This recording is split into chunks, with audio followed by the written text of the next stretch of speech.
Hey, it's Cassadee Pope, and you're listening to The Art of Kindness.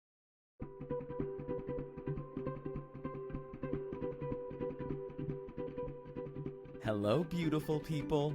Welcome to The Art of Kindness, where we have compassionate conversations with artists from all areas of the entertainment industry who are using their voice to spread joy and make this big spinning planet in the universe a better place to be. I'm Robert Peterpaul, and I'm so glad you're here.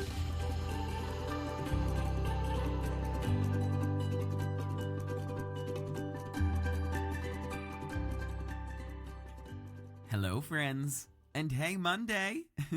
It's Monday, and our guest was in a band called Hey Monday, so that felt appropriate.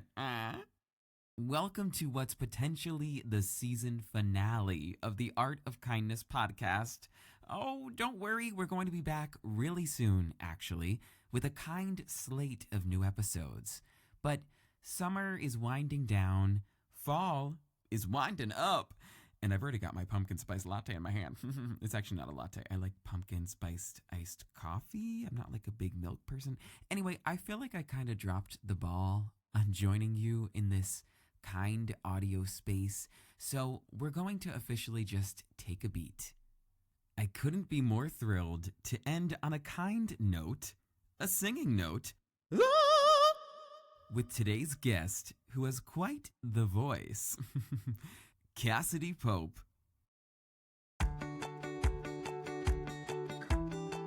Hailing from West Palm Beach, Florida, Cassadee Pope rose to fame as the first female winner of the hit reality show, The Voice. After fronting pop-punk band Hey Monday, which we talked about, and releasing a chart-topping solo country album, she's made a powerful return to her roots with her pop-punk album, Hereditary, a raw and emotional exploration of life, love, and legacy. Cassadee's recently enjoyed lighting up the stage in a different way, starring in the off-Broadway productions of Titanique as Rose, I'll Never Let Go, Jack, and now in Rolling Thunder, a rock journey as Linda. I had the privilege of catching this fun docu-show at New World Stages with my buddy Bryce, and walked away from the theater pondering the Vietnam War and all of the folks who were a part of it, including my Uncle Steve Greenberg. Shout out. I miss him. You can find out more about this show in the show notes.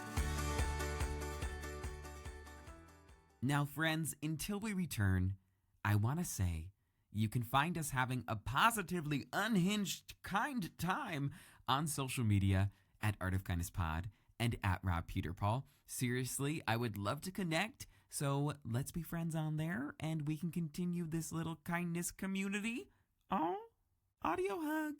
Now, without further ado, please welcome the kind Cassadee Pope.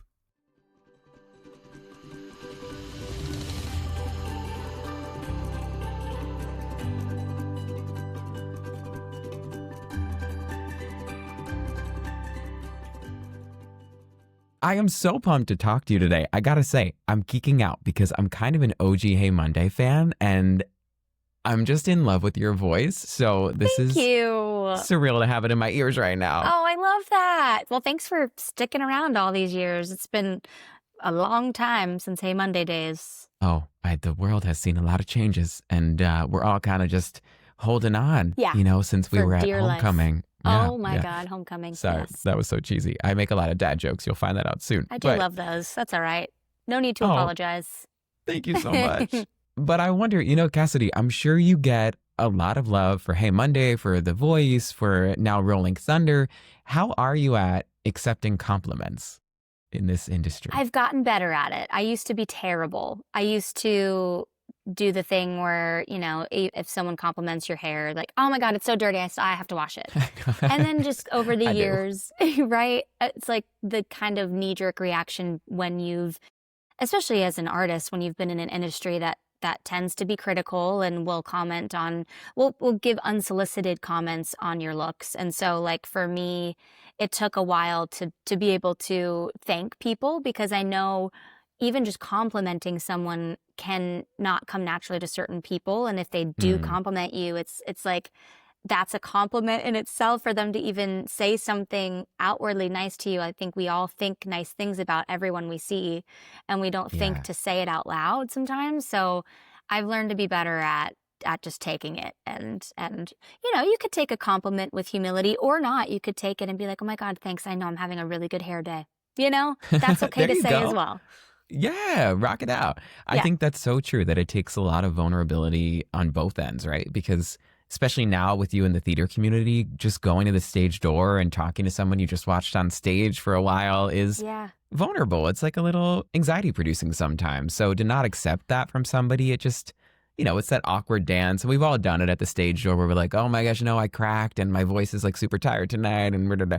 But it just makes it Yes. easier to say thank you, which I think you've Exactly. learned to do. Yeah. Yeah, you wanna like respect someone for stepping out of their comfort zone maybe and giving you that compliment. So, Yeah. yeah, As your for dog sure. steps out of the frame, your Yeah, dog is and he's like, gonna know he does this on when I'm recording anything. He decides I'm gonna try and scratch at the door to go on the balcony. Come here, Cuppy. oh, no. Well, you can totally let Cubby out Oh, if it's you kind need of to loud out because, there. It's New York oh, City. I know. It adds a fun ASMR ambiance. Honestly, You want me to my sit out cats there? are I'll sit out there. right here too. They're definitely going to break in at any moment. No, I'm so grateful you're here. And Me one of the too. things we always start out doing on this show is just getting everyone's definition of kindness because I think it means something different to everybody. So I would love to know for you, Cassidy, what does it mean and how do you think it's evolved over the years? For me, I don't think I knew what kindness was a long time ago, but I know I felt it from people, and now living life for 35 years, I feel like kindness Same. is it comes in the form of empathy. I've never I feel like anytime is able to see things from your perspective or really be able to make you feel understood, like that Mm, feeling is to me unmatched. And to me it's love, it's kindness, it's care, it's nurturing, anybody that's able to hold space for you to be able to like tell them your experience and for them to meet you with like a either like I've been there or I'm, just not even like insert themselves into mm, their response. um that to me is kindness, and mm. it's like a massive warm hug every time I experience Oh, it. Yeah. I love that. That's a Yeah. beautiful definition. Thanks. Yeah, we all I need mean, I warm could pull out hugs. Webster, but that's how I see it. I do have it open in another tab because I often forget. I'm like, what am I here to talk about today? I don't know. Why do I have a microphone? But Yeah. I think it's interesting looking at your career that's been through so many evolutions and different phases. And it's so cool to do research on you just because of that. It's so interesting. I wonder, is Oh. there an act of kindness that kind of stands out to you as changing your trajectory and getting you on this path? Yeah, definitely. I mean, there's been a few things, and I was racking my brain before this being like, what was like one that really stood out to me? And I think because I can be so critical and I have a tendency to be perfectionistic and hard on myself if I make like a mistake.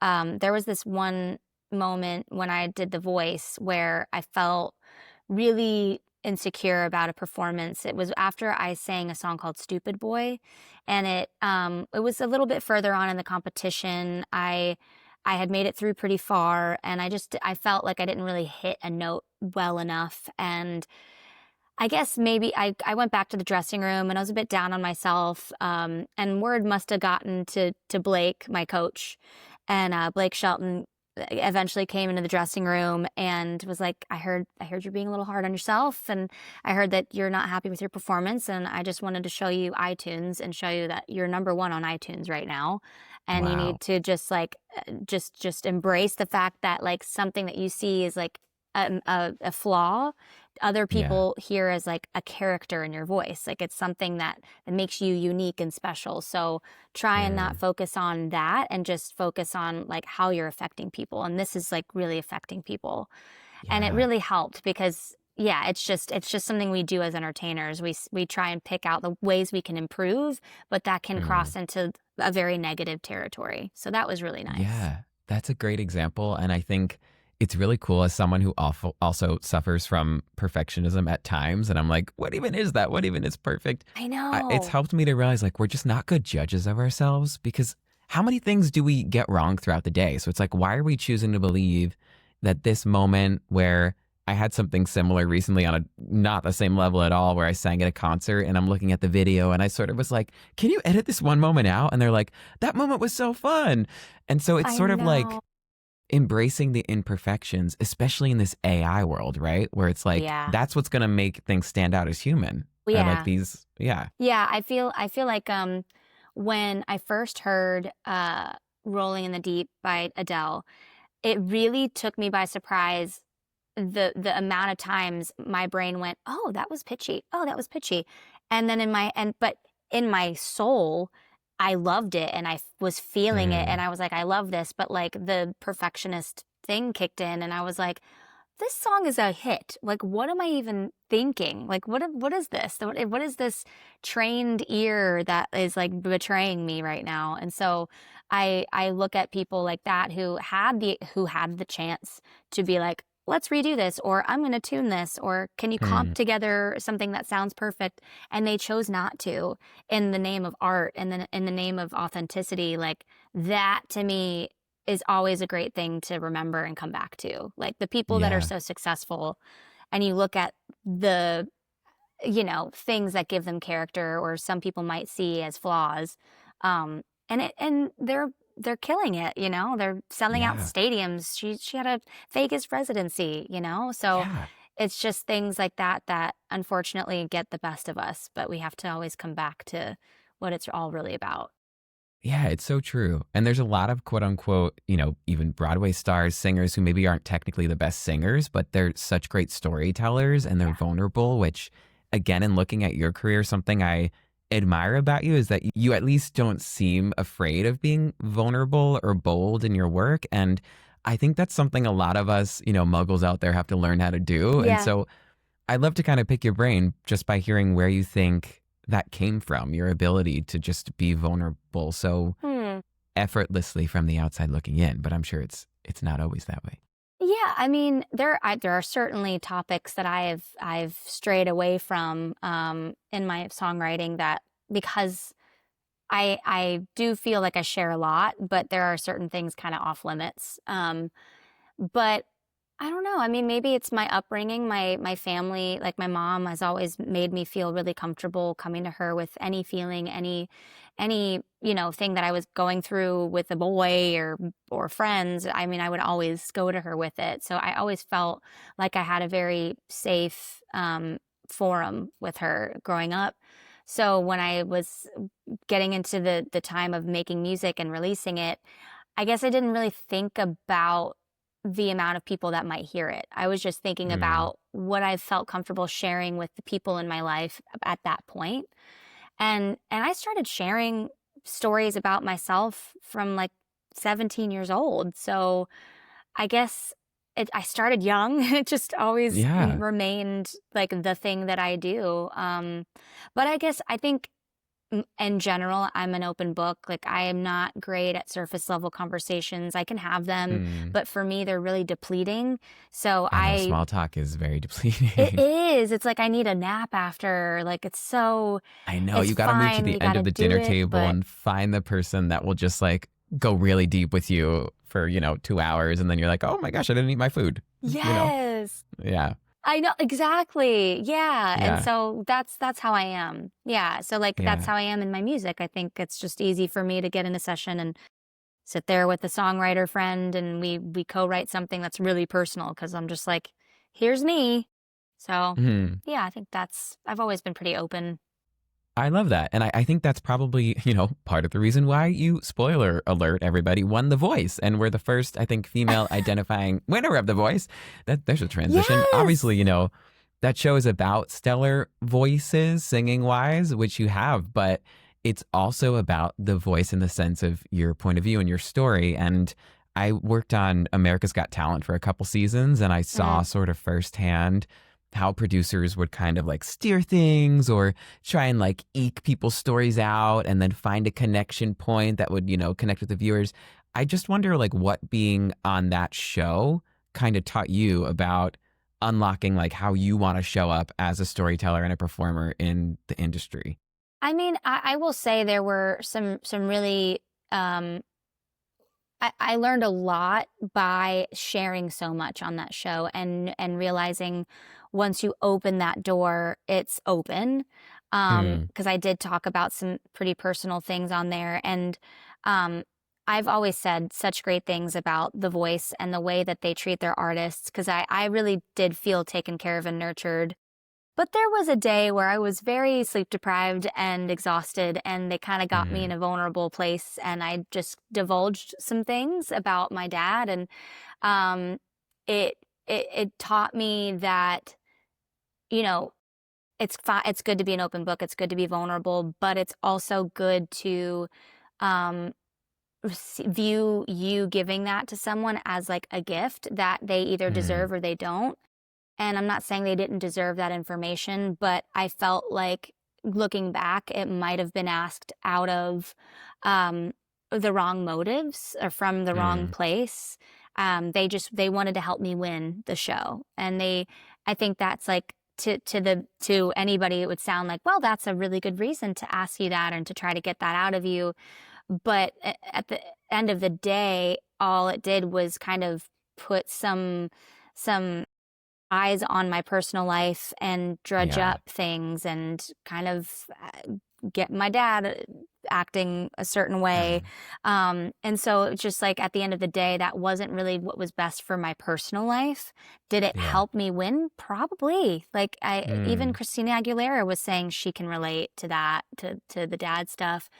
Um, so yeah, it was one of those things where I was like, in the moment I felt I was so trusting with everybody on that mm. show. And then looking back, I was like, well, that might not have been the best like way to use my voice. I don't know. I know a lot of people who were Yeah. very kind and like, I thank you for speaking out on this. I'm going through the same thing, or I have gone through, or I'm a dad and I've been acting this way, and Mm, um, and I've had a couple of songs that have touched on it since then that people can relate to. And it's mm. hard to like have the hindsight and be like, was it for the best? Was it not? But it was just something I learned, something that I clocked, and I was like, okay, I don't have to tell everybody everything all the time. It's like Yeah. maybe you can pick and choose who deserves that information. Yeah, I think that's smart, and it's a fine line, right? Because it's you and it's part of your story, but then when it brings other people into it, it's tricky because you're sort of like, what sort of like do I own and am I just able to freely say without hurting? Like I think about this all the time, family members or Yeah, other people, but then it's like so deeply a part of you and affects you so deeply that you're like, it feels inauthentic not to share this. So I get that totally. that's probably a struggle. Yeah, and like there's so much context that gets lost, that you're not going to Yeah. share, Yeah. the whole story. And even if you do, you can't really talk about the ways where your perspective has changed, and you did this therapy session and then you learned this, and then it's just like such a complex subject when you're talking about relationships. And Yeah. you can't divulge every waking moment of that time. It's just like impossible. So once it's out there, you're kind of letting it go. Like you're letting people create their own narratives, which is, it can be scary, and it has sucked in certain situations. But yeah, I mean, if I'm being like true to myself, I don't think I regret it. I don't think I regret it. It was just Hmm. hard. Yeah. It's hard. Well, that's good. It's good not to have regrets from what I hear. But From I what I also, hear, yes. from the people that have told me, them, they, whoever The they are. proverbial they, the ones that Yes, there say we that. go. I like that. I feel like it's been interesting again to do some research on you because you seem to have had a lot of intentional shifts. So Mm, even if you put personal information out there or say something you think is wrong in the moment and then people label you, you don't seem to like stick to those labels, which is so cool. mm. And I wonder like even like prior to, this conversation going back to Hey Monday, and then now you're on off Broadway. And I would just love to hear you talk about kind of trusting your gut and dare I say following your voice in A regards to your career because it's not easy for everybody and I just think it's really cool when someone can kind of like intentionally try new things and Yeah, succeed. thanks. I I think it was like probably 4 years ago where I started to really feel this like yearning to diversify my career. And I started writing with and for other artists more, and writing for like sync placements, and trying to just like be creative in different ways, because all I've ever identified as is like a musician and putting out my own Mm. music. And then I started taking acting classes, which really opened up this whole other avenue and this whole other like door in my brain where I was able to create, but in a whole different way. And to be able to find ways to empathize with like characters that I've never met, people that I don't relate to Yeah. really at all, but like found a way to, by learning like scenes that I had to do in class.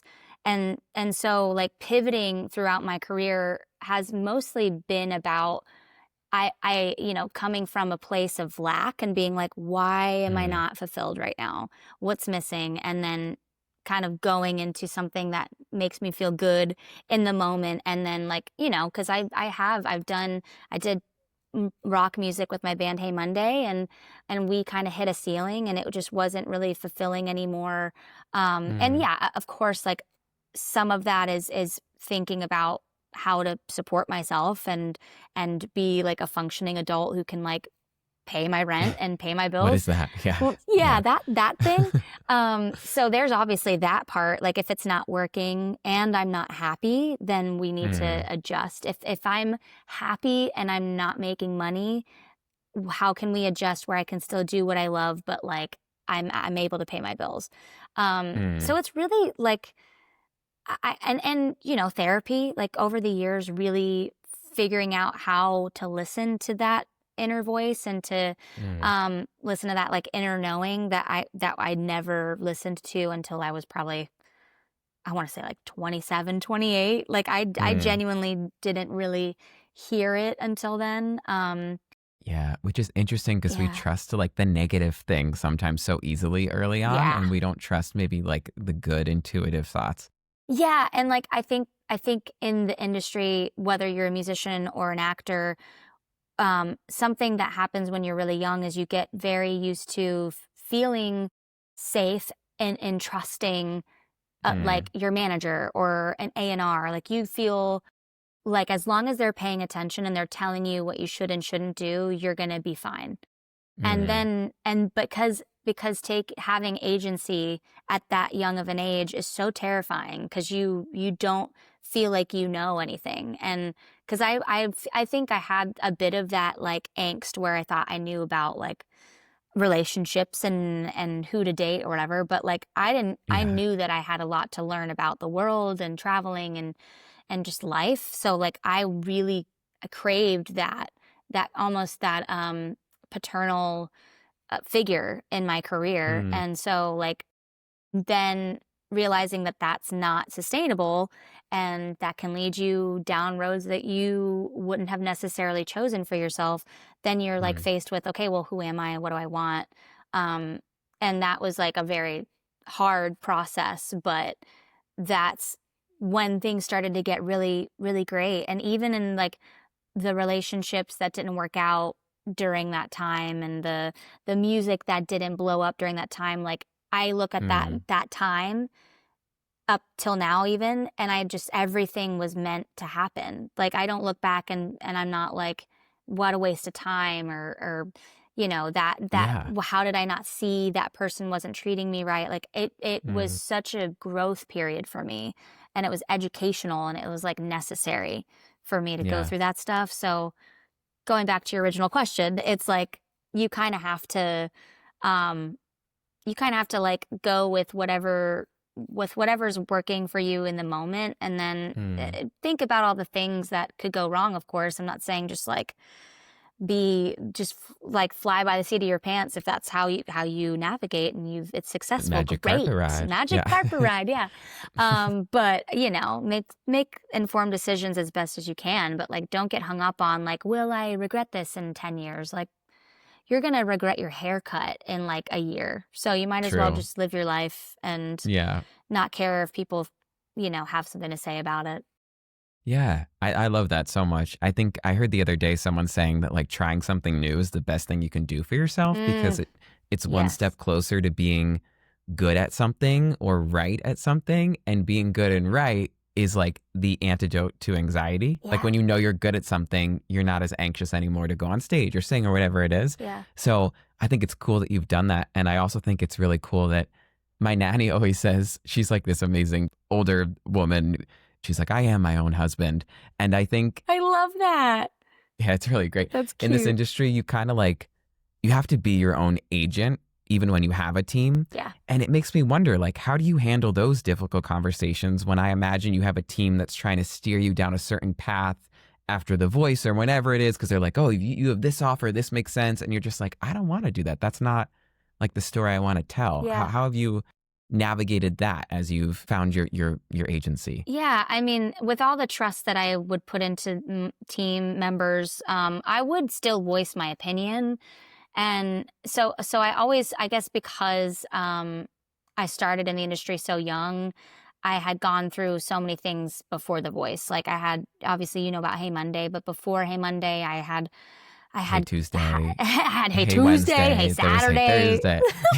And those were just, those days didn't really make sense. Hey Monday was the best day to choose. No, yeah, just Monday. But yeah, before Hey Monday, there was this whole other career that I had. Like I was signed before that even, and then I was with these managers that were from West Palm, where I'm from, and we had a big falling out. And so like it was just, I had learned so much already.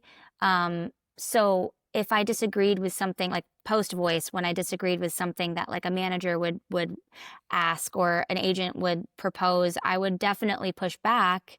And there were times where we didn't agree and I just like didn't do the thing. And then there were times where they told me why and it made sense, and then I do the thing and it still didn't work. And so it was just that kind of thing where like it was a trial and error period in full plain view for everyone to see, which like sucked, but it is what it is. Like I did something that had a huge platform, then like flew to Nashville, and all of a sudden it's off to the races, and I don't really have much time to kind of dip my toe in, release this one single, see how it does. Oh, it didn't do well. Okay, maybe let's pivot. Like it had to work, or it was Yeah. another Voice failure, because people already see like people coming out of The Voice and it not being successful. So like there was a lot of pressure. Yeah. So but it was like a push and pull through the whole process. So at least I voiced my opinion. Yeah, voice is the buzzword. Everybody take a shot. I feel like every time we say voice, it's interesting like to hear you say that, because trusting your gut, obviously you hear that you're supposed to do that. Stay true to yourself. We all know this. It's like from Shakespeare. But we have a lot of young artists that tune in, and I even know for me, it's really scary to push back at your agent or your manager, because there's this fear that they're going to drop you because you're sort of like just, amongst the crowd or whatever it is. And to hear you share this story, even about having the falling out early on, and then now look where you are still. Yeah. I feel like some of us could have that and just think, okay, that's it. Like, this is the end. Everyone's going to hate me. I'm blacklisted. And Totally. it's not true. I think it's part of kindness to yourself is like having these difficult conversations and just navigating in a way that feels authentic. Yeah. And I think like learning basic communication skills like is always helpful. Who would have thought? Who would have thought? In America? In this economy, like literally learning how to push back in a productive, constructive way, and not, I think you do have to navigate. I don't want to say these people, but you do have to navigate the suits in this industry. The suits, that's good. And not come at it in a combative way, unless you need to, like unless they're being disrespectful and like abusive and whatever. But like if you're coming at it from like a team player point of view and you want this to work, then I don't see why you can't voice your opinion. And if they have a problem with that when you're doing that in a respectful way, that's just them having a power struggle, and that's them like not being right for you anyway. I just feel like it's never bad to just say how you feel about something if you're doing it, if you're coming from a place of kindness, circling back to what this is all about, like yeah, I love that. That's never a bad thing to do. Yeah, try and handle everything with kindness. And I think, if you didn't, you might not have pivoted, which then wound you up here in our beautiful theater community. So welcome again back to Broadway, which I know you're in Titanique and now you're in Rolling Thunder. It makes me curious. You mentioned starting acting classes as sort of like a toe in the water. And I have a lot of dancer friends I've talked to who have then pivoted to acting. And it's such like a different skill, and yet you need it, right? Like you need your body for acting. But I've seen them kind of like struggle because it's technical and whatever. So I wonder, having now seen you on stage, like there's just such like beautiful power in when you're still and just singing. You have this like, you almost have this like Dolly Parton like quality to your voice that's so amazing. I know, I'm like, put her in Dolly the musical. God, it's like, that's quite storytelling. A yeah. Well, no, you kind of have that. So I just wonder sort of like how you found the process of marrying that with being in a story, like when your voice so naturally already is telling a story on its own. Like, did you find that to be tough? Did you enjoy it? I don't know if that's even a question. No, I did. I did. I've always gotten that from people, which I'm so grateful for. Like, oh, you can tell a story really well when you sing, and I never really thought of it as acting. I've just always felt like I'm just feeling what I'm singing, and then so much of all of acting is emoting, right? And really like getting across that feeling that you're in that moment. So like what I really love about singing and acting is it is like a stillness that I sometimes I have a hard time doing in like my concert setting, because I want people to jump and have fun, and I think like as long as I'm moving, I'm not boring. But in this space, in the theater space, sometimes like just the most still you can be, and using your voice and in the inflections and your facial expressions, like that's way more impactful. So that's been a really great thing and a great challenge. Like I did a work session for a Broadway show that I would love to get someday. I got really far, but fingers crossed. Fingers crossed. Let me get my cigarette out. I have stories as well. Yeah, of course. We all do. But that was a really fun session because the director literally had me just like say the lyrics and act them out. Because he just wanted me to like let go of the like performative way of doing it. He's like, you sound really good, but like let's dig into what the song's really saying. And it was like a pop song that's like a popular, pop song on the radio. So it was like, oh, right, okay, let's see what the song is even about. I thought I was acting it out, but maybe it was too much, And it was a really great exercise. So like, and I've loved being a student again. I feel like there's so much in the music industry that I'm still learning too, but I have been in it more than half my life, and this is so new to me, and I've loved being new at something again, like we were talking about earlier. I really because it's challenging that perfectionist side of me, where I'm scared to take a risk because I don't want to look stupid or fail. You can't think that way in acting. So it's really been a beautiful challenge. Yeah, I love that. Beautiful challenge. That's a good title for an album, I'm just saying. Okay, writing that down. Write that down on the post-it. It's interesting too, right? Because like you could tell the same story on stage every night as we move into Rolling Thunder here, but learn something new every single night. Yeah. You're saying the same line, singing the same song, but there's just that magic of the audience, the things going wrong, which is so fun. Always. So yeah, it's like you're kind of forced to stay curious always in the theater, because you think you know everything, and let me tell you, that set piece could fall down any second. So there was something last night. It was so funny. I don't know what was in the air, but our Rolling Thunder starts off with like a musical number, Magic Carpet Ride. We have handheld mics. It's very like, it's giving rock concert, And I think people got lost in that and like started taking out their phones and filming us. And like, it was like kind of chaotic. Their ushers were running around trying to get people to turn their phones off. And it was like funny, but it was also one of those things where it's so distracting. And then we had to go into the storytelling part where we go into dialogue, and it's like, it's more of a serious thing, and it was still kind of going on in the audience. So like that was really interesting, and all of us just having to just keep it together and not be distracted by it. Oh my gosh, it was just like I have really come to love those moments in musical theater, because it's Hmm. doing you can get stuck in the like minutia of doing it the same thing every night. I try to stay consistent, especially for cues and stuff like that, but I do try and like come at things um a bit different every night, just so that I'm like always really digging into the character development and all of that. Hmm. This was a really fast turnaround too. This was only like a month and a half between rehearsals and Yeah. like going to previews. So Hmm. I've only had Linda in my body for like a month and a half, almost 2 months. So Yeah. yeah, we're still finding new things, which is fun.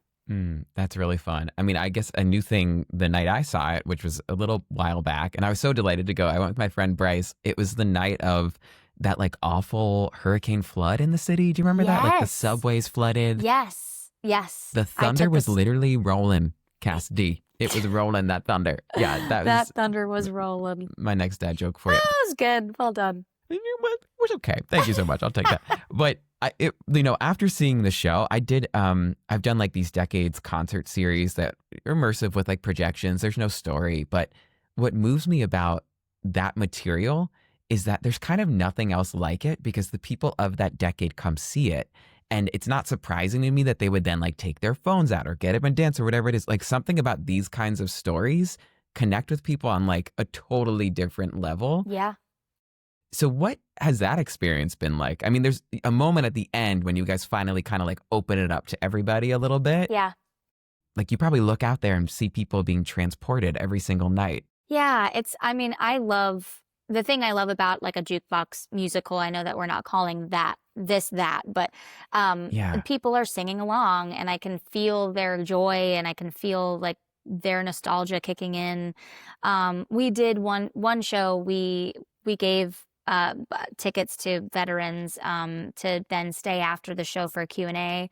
And the Mm, thing that really moved me hearing over and over again was like, they were like, you all touched on so many different perspectives of the war, the people that stayed back, the people that got drafted unwillingly, the people that enlisted, they were like, you told all the stories that needed to be told. And like, that was something that was really important to us when we were in the rehearsal process. And there was a lot that we changed during that process, was just making sure that it was an accurate depiction of the time, and making mm, sure that we were being sensitive with the storytelling. We have three incredible Black actors in the show, touching on the fact that there was still that was their first time like with a fully integrated unit, and mm, how hard that was, the obstacles they faced. And so it's always really validating to hear people say like, my story was told tonight and thank you for that.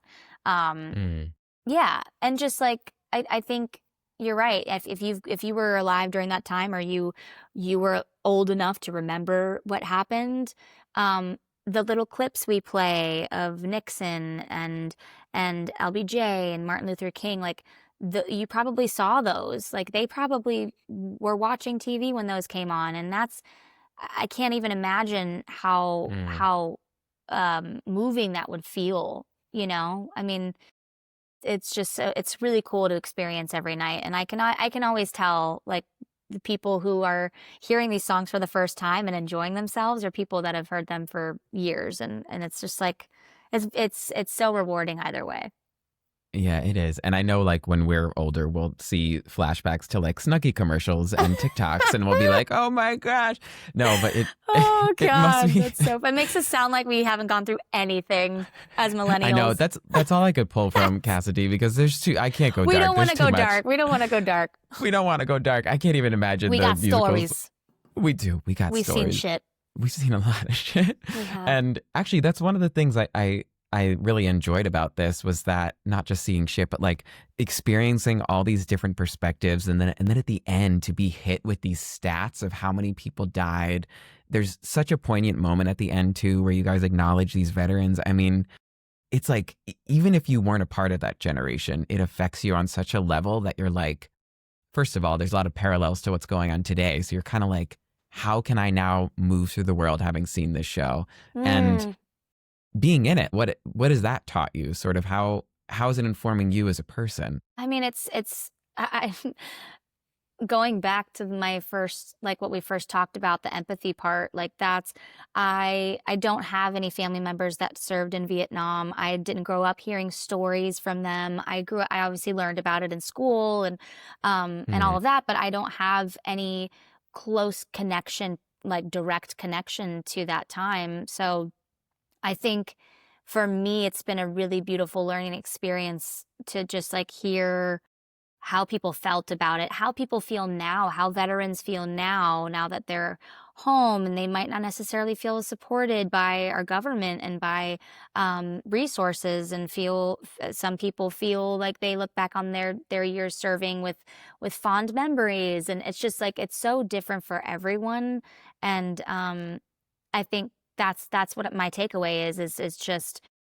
even though you haven't gone through that specific thing, like I haven't, I can still find ways to relate and still find it in my heart to like be able to feel what they're feeling, and it's different. I'll never, you know, I don't think I'll ever go through anything like they did if they've served in Vietnam or anywhere, but just finding ways to relate is just like something that I've found to be really um transformative during this time.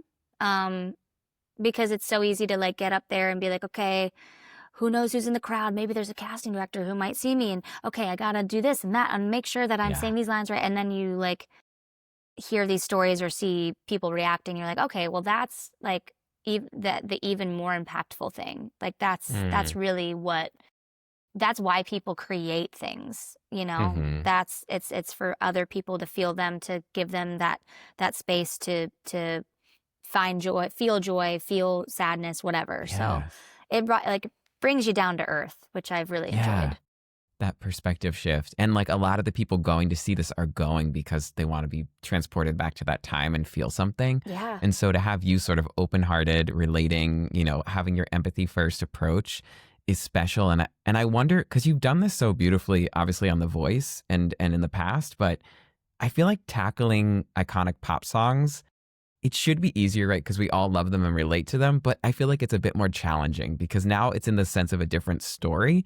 So how did you kind of like break down these iconic songs as Linda? Like, did you have any bit of a journey with that? Yeah, for sure. Because there's some times where I'm singing something and it's not really exactly what I'm going through in the moment. And so it's it was a challenge for me to be able to be like, okay, what am I saying symbolically here in my head as I'm saying this lyric, where I can convey this like grief or I can convey this Mm, joy, but the lyric isn't really saying that, because I think that is a big hurdle for anybody creating a musical with like songs that already exist, is like plugging them mm. into points in the show that drive the narrative, drive the story forward, but like don't necessarily say everything that it needs to say. So Yeah, it's like like, don't make it too cheesy and funny and yeah. yeah, and making them make sense in that moment is the actor's job. It's our job um to yeah, just be thinking of what that feeling is that we want everybody to see, and maybe we're singing a lyric that's not exact, but um that was sort of my approach, was like, okay, let's just kind of forget what the lyrics are saying in this moment because it takes me out of it, and just sing Mm, it and then feel the thing that I'm feeling inside. So I think everybody's been doing that really well. Like yeah. there's the song We've Got to Get Out of This Place, and Yeah. the moment it happens is after something really sad, and it's such a up tempo song, but the lyrics are actually very Mm, deep, and like people are gone too soon, that kind of sentiment. And so that song actually is fitting. It's just like the vibe of it feels like it shouldn't be there, but I think yeah. that's life, like that's that balance. So Yeah. it's just play, It's just we're just play. figuring it out, and we You're play with nailing it and it. it works. That's sort of like I think one of the artistries of that music of that generation is that there's such a contrast. I mean, a lot of those songs like War is such a bop, but then when you really think about what they're talking about, you're like, oh, should I be singing? Like, Yeah. Yeah. It's so interesting. And Linda, sort of at the core of this show, I think her act of kindness, if you will, is her commitment and her waiting. And Yeah. I think waiting is such a skill in this industry. What do you feel like your relationship with waiting and patience as an artist has been like? I know this is a big question, Not but great. okay, thank you. Thank you. Not great. Retweet. Yeah, it's hard. God, it's a struggle. It is a struggle. It's like the song from Shrek where she's like, the waiter. I Yeah. don't know if you know that musical. Yeah, but it's a struggle. I've not seen it, but I know exactly what you're talking about Well, now because you have. everybody sings it. Yeah, you just saw it. Yeah, no, I'm the one person in the dressing room who probably hasn't heard the song from the musicals that you're singing, but I'm still learning. I'm still learning. That's fun. I know it's annoying because I know that there's like a rhyme and a reason, and there is a plan, and there's something like working in my advantage. I know that's happening, and I feel it. But then there's this other part of me that's like, but I can't just sit back and like hope that happens. Like I've got to push through doors and kick them down and make Yeah. myself known. And I can't even think of a time where I kicked a door down and it led to something amazing. It's always been the moments of surrender, moments of like, okay, I'm going to go to acting class and I'm gonna do my best to hone in on my craft. And then literally like the way it all happened was I focused on that. I did my best. I made a reel just to get myself on camera because I have no credits, and did all of this, submitted myself for a million things that I never heard back about. And then I went to this like gala where I sang because I came as like an artist representing, it was like the Entertainment Community Fund Gala. And I sang representing Warner. Yeah. And then I met a producer, and she's the producer of Titanique. And I mentioned that I'm an actress and that I'm working on that. And then fast forward, I like got asked to audition for something, and that was like 5 months later. And that was when I wasn't like, begging her for a meeting. I wasn't like hitting her up every week. It's like, so I get frustrated with myself. I get like, come on, Cass, like, that this isn't the road to where you want to go. Like it's always been find joy, do what makes you happy, like try and get better at whatever you're working towards, and then it'll happen. But yeah, I don't always take my own advice. It's easier said than done sometimes, but I think it's really cool that you mentioned surrender, and I think a lot of people equate that with defeat, but you said surrender in a very active way. Like I think surrendering can be active. It doesn't mean you're just going to lay on the couch with, peanut butter filled pretzels, which is super specific, and like I would totally do that. Maybe Sour Patch Kids. Sounds like you like those. But Nutella, what are we doing? But I feel like it can be active, like it can still be moving you forward. And there's something to be said for knowing when to just take a pause. Yeah. So being sort of a leader and then a boss in the sense of putting together your concerts and being your own quote unquote brand, which is such a tricky, funny word sometimes. I guess what's your favorite kind of collaboration, especially as you go into the theater world? Like, what's your favorite way to work with someone? And now in this like very tight knit ensemble, what are you enjoying? I love being up there with an ensemble and it being all of us, and it not feeling, I don't feel the pressure of like, oh, we didn't sell out, if that was my concert and I was on tour. A big barometer of like success is if you sell out your tour, sell out your concert. And I don't have that pressure here. I am doing my job and I'm enjoying it. And if the houses aren't full, like I'm not in charge of promo. I'm not paying money to get those ads out there. I do not miss that. I will tell you that. Like I don't miss being my own marketing person, my own social media manager, my own everything. And in this current chapter of my life, all I am doing is being an artist. And that is something I haven't been able to do in a really long time. So I'm really enjoying that. And again, like being a student again. Like Yeah. I love getting notes. I love applying them because I think in music, like I've been doing it for so long that like I rarely get a producer being like, "Hey, can you sing it this way?" Because they're like, Mm. You sing the way you sing, and people know your voice, and that's the way it is." So no one ever gives me any direction, so I do what I do. But in acting, it's like I get to mess around with things that like if my instinct was to go this way, and you tell me, "Hey, try it this way," that's fun for me. That's not like Yeah. terrifying or like I'm not gonna not try it because I disagree with you. Like I just that to me is just is again playing and like okay, let's see how this feels in my body. So like I really enjoy that Yeah. too. That's been awesome. That's really fun. And it sounds like it's been awesome, but I'm guessing it's not all sunshines and puppies and roses. No, sorry, this is a really bad transition. I'm wondering, Where are Cassidy, you how going? I don't know, probably blacking out.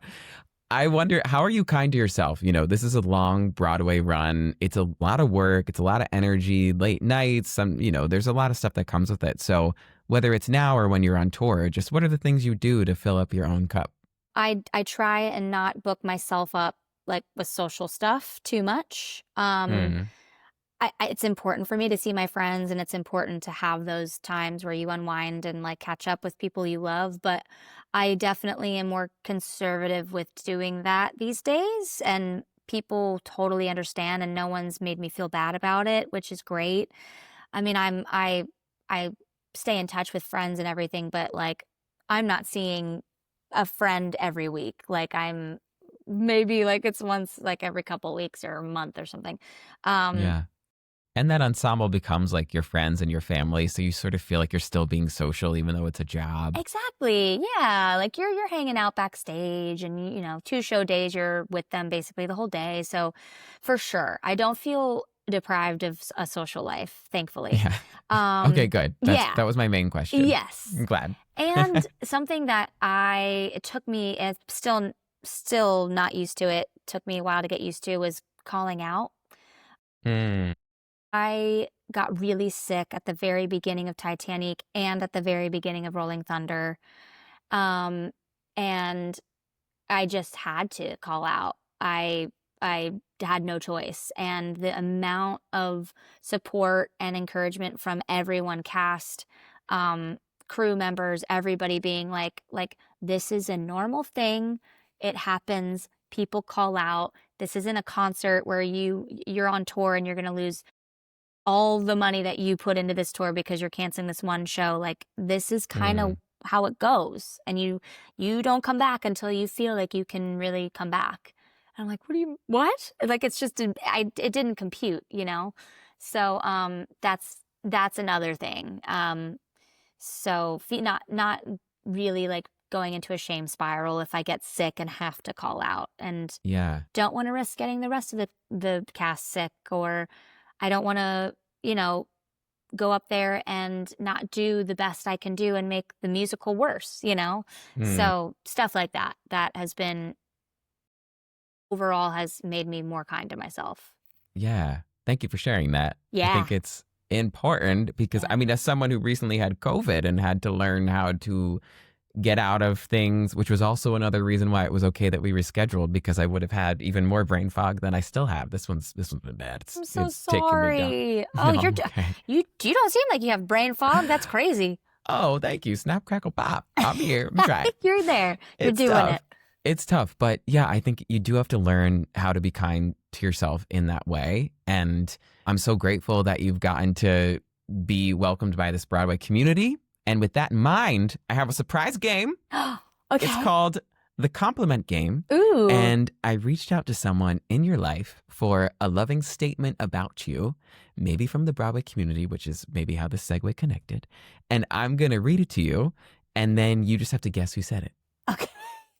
Okay, but I do have a hint to make it like a little bit easier. And this was from a friend, a previous guest / friend who knew what this was. So they got excited. I almost said the pronouns. Okay, they got excited, but I can give you this hint if you need it. I don't know if you will. Okay. Okay. And you get like 3 guesses. Oh, and good. You can ask Okay. me yes or no questions. There's really no rules, but people freak out if I don't say rules. But I don't know anything. Okay. So I love rules, not gonna lie. Okay, so there's rules. Three guesses only. Three Okay. guesses, okay. Everyone is beautiful in their own way. It's the compliment game on the A-OK. It's the compliment game. You're one of the most down-to-earth and unabashedly goofy humans I've ever met, whose talent matches the immense goodness in your heart. Whatever a day throws at you, witnessing you navigate those challenges with grace brings an immense gratitude working alongside you. You break my heart in the best way every day. Well, then the rest is kind of a hardcore hint. Should I keep going? Do you need it? Is it Daniel Yearwood? With the last 20 minutes of Rolling Thunder. Yes, it's Daniel Yearwood. I just want to. It's Daniel. I can't believe I guessed that right. That was actually very impressive. I didn't even finish it. Oh, okay, can wait, finish that. Okay, let me just finish. You want me to start from the beginning? No. Okay. I'm so bad at taking compliments. What did he say? Oh, he said, "You are the best human on earth." They should let Drew carry a Kleenex in his pocket because y'all are in it and incredible each show. Oh. People better get ready with some tissues as you hold these audiences in the palm of your hand. What? P.S. You're always invited to the dance party. Yes! Sincerely, PB Buddy, little smiley face, Mr. Daniel Yearwood, who is just such a gem of a human. Thank you, Daniel. Thank you, Daniel. Well, he mentioned that he gets sad when he comes out at the end and I'm crying. Not, hopefully that doesn't spoil anything. Could be crying for any reason. But Yes. yeah, he mentioned that. Allergies. That's kind of what got me thinking it's him. But that is so sweet. Isn't he such a gem? I gotta give him a big hug. Speaking of kindness, he's such a kind soul. So kind. And the voice of an angel. Oh my goodness. I'm so glad that he's in the show in this track because he's shining, as are all of you. And to quote one of your older songs, because I'm so corny, run, don't walk, people. Anytime you get to see Cassadee sing, including in Rolling Thunder, but you don't have much time left. So please get tickets to this show. Cassadee, it's been such a pleasure, and I would just love if we could end this time together by you sharing a tangible kindness tip. So something for our listeners to do on their own corner of the world to make it a little bit better. Next time you think something nice about someone, say it out loud. Even if it's sitting at home and you think of a friend and you think about this funny thing they said once, or you see someone walking down the street and you love their shoes, just tell them, reach out to them, let them know in the moment, because those thoughts come and go so frequently and we forget to let them out. So, yeah. And imagine if we all did that, how happy the world would be. So happy. Walking down the street, it might be too much. You might have to say, okay, I just need to be alone right now. And everyone's like, I love your shoes. I love your hat. Yeah, that's true. Face. That's true. Yeah, it might be too crazy. But. Yeah, it's a little too crazy. But if you're feeling crazy, try it out, everybody. Yeah. I think that's an excellent tip. And I am so grateful that you took the time to do this. Thank you, Cassadee. Thanks for having me. Break a leg on the rest of your run. Thank you so much. Thank you. This was lovely. Until next time, remember, everything is going to be A-OK.